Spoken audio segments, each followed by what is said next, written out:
Ogre Battle: The March of the Black Queen for the Super Nintendo is a game I rented a lot as a kid. Since my save file kept getting deleted, I always had to start over. Therefore, I'm very familiar with the beginning of the game, but I don't know much about the rest. My local video rental store also had the PlayStation 1 port, but for some reason it was never available.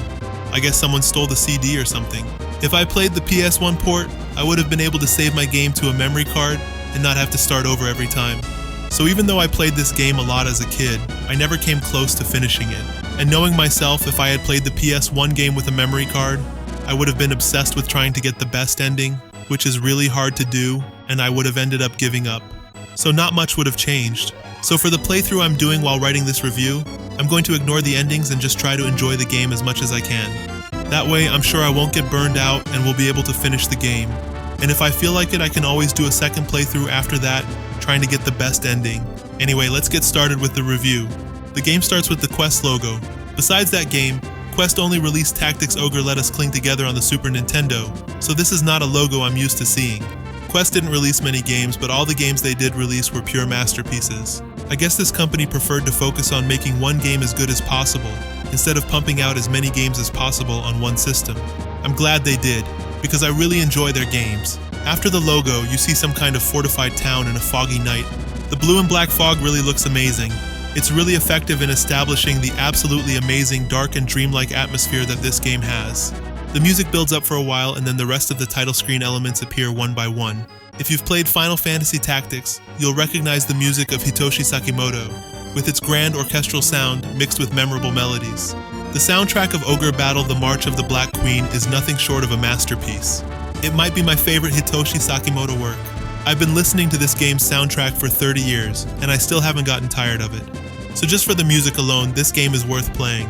And going back to the title screen, just from the title screen alone, without even having seen the game yet, you know you're in for a top-notch SNES experience.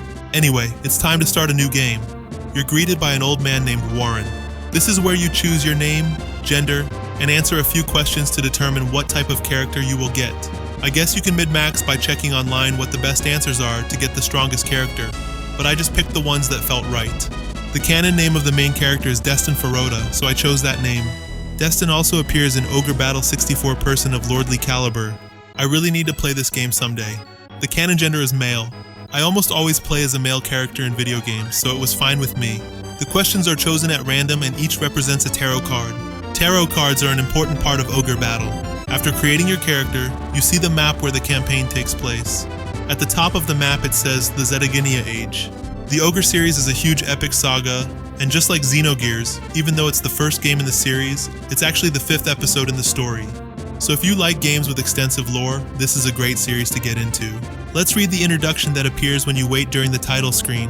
The sage Rashidi, perhaps driven by madness, assassinated his former friend King Grand Zenobia, and joined with Empress Endora, leader of the Northern Highlands, to wage war on 4 kingdoms.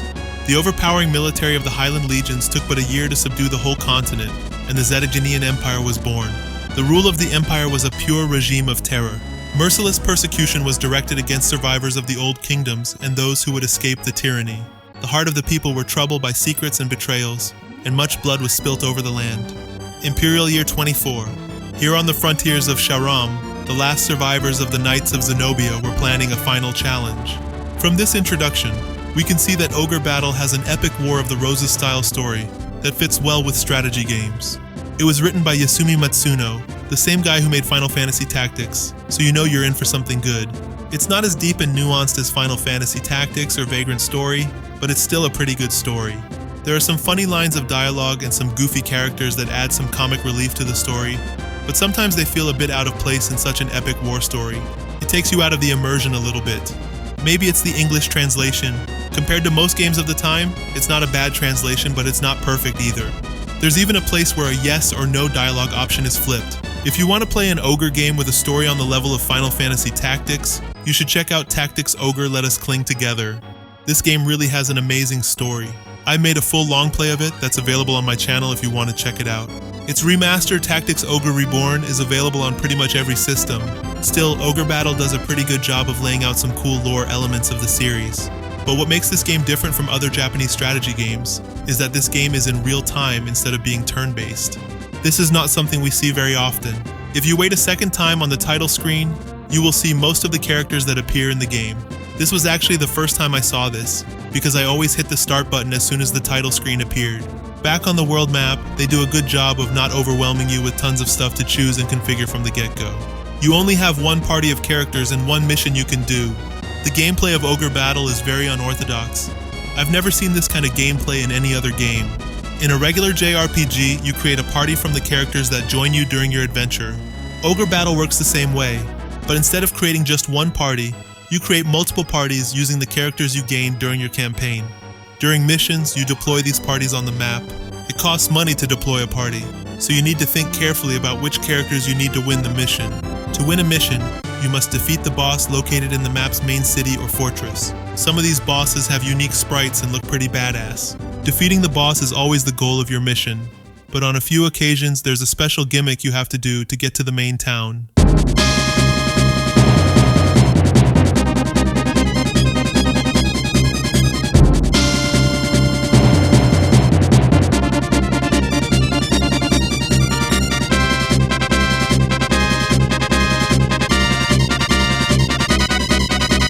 For example, in one of the missions, the main city is surrounded by a wall. You must destroy this wall using the termite item, which is given to you when you liberate a hidden town. I remember as a kid not being able to figure it out and giving up. Even today, I'm not a big fan of that kind of gimmick. I prefer to grind until I'm strong enough to completely destroy the enemy. But this kind of tactic is actually discouraged in Ogre Battle. If you are much higher level than the enemy, it will lower your reputation and affect the ending. This is another reason why I don't worry about getting the best ending when I play Ogre Battle. I just play the game the way I think is most fun. When you liberate a town, you can pick up a tarot card. Some cards have positive effects, such as increasing your reputation, while others have negative effects. Some of the cards that have negative effects are very powerful in battle, so there's a trade-off. Reputation affects several things in the game, such as the ending and the characters that join your army. Maxing out your reputation is pretty hard, and personally, obsessing over maximizing reputation gains can be tiring and kind of spoil the fun, so I don't pay too much attention to it. When you liberate a town, an NPC will tell you something, so it's through liberating towns that you learn more about the story, the lore, hints, and how to play the game. It also gives you access to shops. Also, if you park a party in a town, the characters in that party will slowly recover their HP. Your enemy can do the same, so blocking his access to towns is a good strategy. Towns are also important for increasing your war fund. You win or lose money as time advances. The more parties you have on the map, the more money you lose, especially if those parties are high level. To counter this, probably from the taxes you collect, the more towns you have liberated, the more money you get. So it goes without saying that liberating towns is an essential part of the gameplay in Ogre Battle. And hearing the synthesized Super Nintendo voice say, "Liberation," is always satisfying. Once you have deployed your parties, you can move them around in real time. Your opponent can do the same. When one of your parties encounters one of your opponent's parties, the two parties engage in an automatic turn-based JRPG-style battle.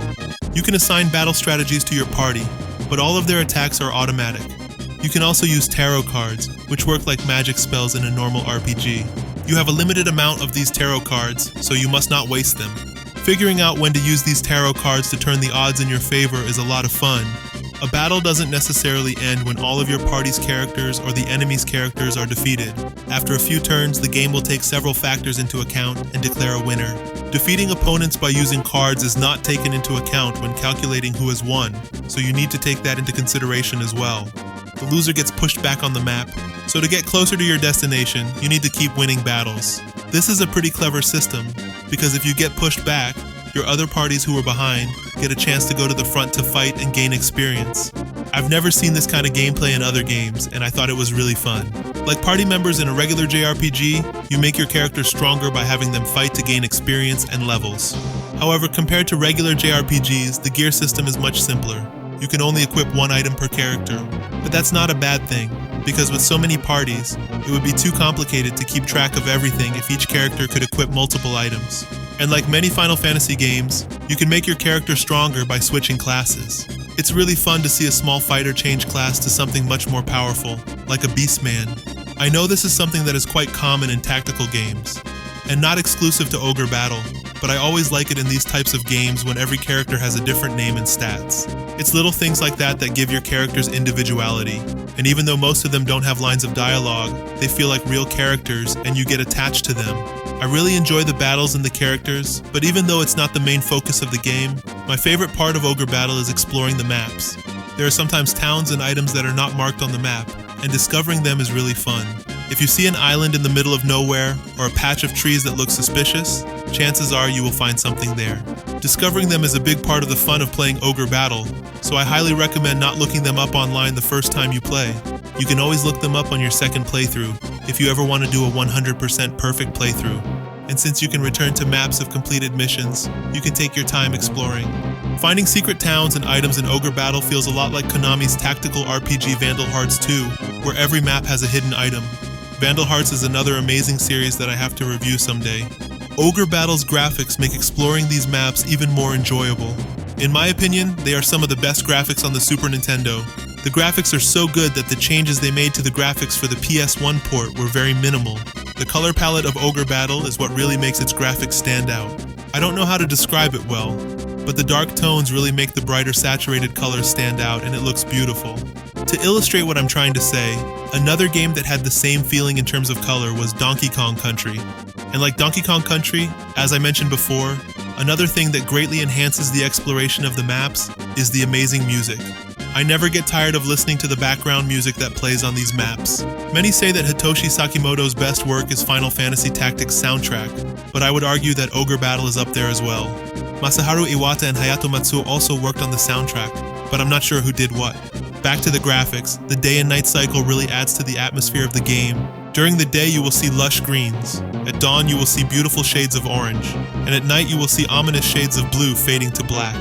Those blues at night remind me of Monkey Island, one of my favorite point-and-click adventure games. And when you complete a mission, the maps turn to night and you see fireworks. It's really beautiful and gives you a great sense of accomplishment. The maps have a wide variety of environments. You will fight in the snow, in the desert, and even on a flying island.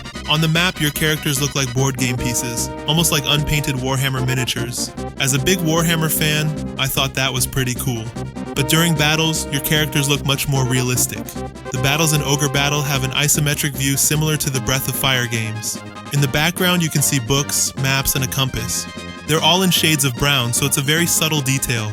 It makes you feel like you are the strategist controlling these characters. It also makes you feel like you're some kind of divine being watching the events of the war from above. The playthrough I did for this review was the first time I finished Ogre Battle. I didn't get a very good ending, but I'm okay with it. I really enjoyed immersing myself in the atmosphere of this game.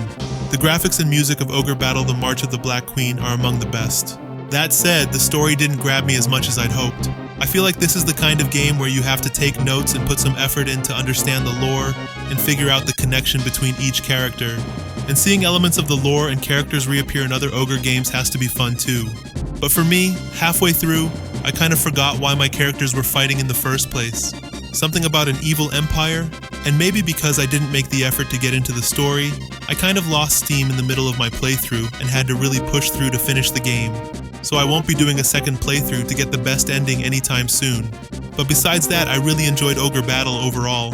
Anyone who enjoys tactical RPGs and strategy games should give it a try. And just for the amazing music and atmosphere, this game is worth playing. This concludes my review of Ogre Battle. Thank you for watching and see you in the next video.